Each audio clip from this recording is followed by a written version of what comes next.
नमस्कार, आप देख रहे हैं आर्यावर्त टाइम्स। मैं हूं निहारिका सिंह। बिहार में राज्यसभा चुनाव को लेकर सियासी पारा चरम पर पहुंच गया है। सोमवार को विधानसभा में 5 राज्यसभा सीटों के लिए मतदान जारी है, लेकिन वोटिंग से पहले ही सियासी बयानबाजी और आरोप प्रत्यारोप तेज हो गए हैं।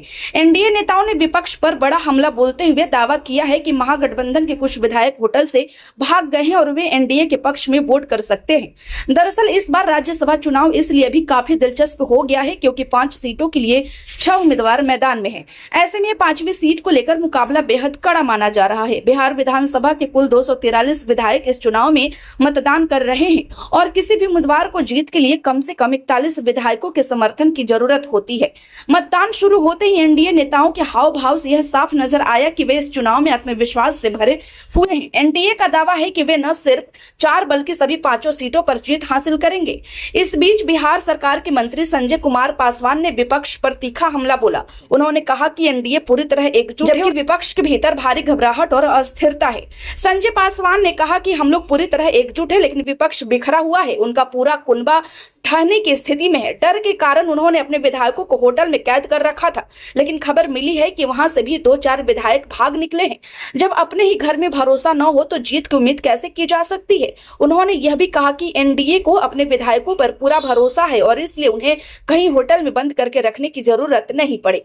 इसी मुद्दे पर बिहार सरकार के वरिष्ठ मंत्री और जेडीयू नेता विजय कुमार चौधरी ने भी विपक्ष पर निशाना साधा। उन्होंने कहा कि राज्यसभा चुनाव के नतीजे लगभग तय है और एनडीए के सभी उम्मीदवार जीतेंगे।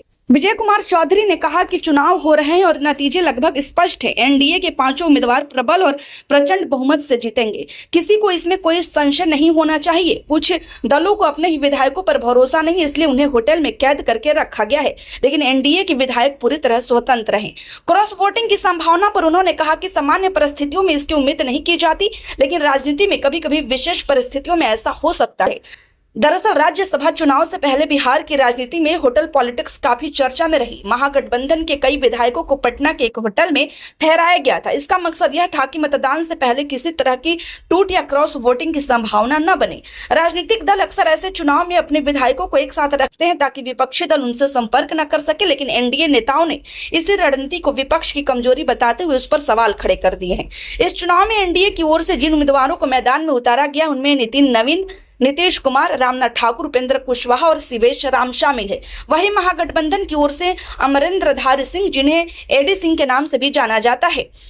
अब सभी उम्मीदवारों का राजनीतिक भविष्य बिहार विधानसभा के 243 विधायकों के हाथों में है। वोटिंग के बाद यह भी साफ होगा कि किसका राजनीतिक गणित सही बैठता है और किससे झटका लगता है। मतदान की प्रक्रिया शुरू हो चुकी है और वोटों की गिनती शाम 5 बजे से शुरू होने वाली है। उम्मीद की जा रही है कि अंतिम परिणाम आज रात तक सामने आ जाएंगे। फिलहाल बिहार की राजनीति में राज्यसभा चुनाव को लेकर जबरदस्त हलचल है। सभी दल अपनी अपनी जीत के दावे कर रहे हैं, लेकिन असली तस्वीर वोटों की गिनती के बाद ही साफ होगी। वैसे आपकी क्या राय है, हमें कमेंट में जरूर बताएं। खबर अच्छी लगी हो तो लाइक करें।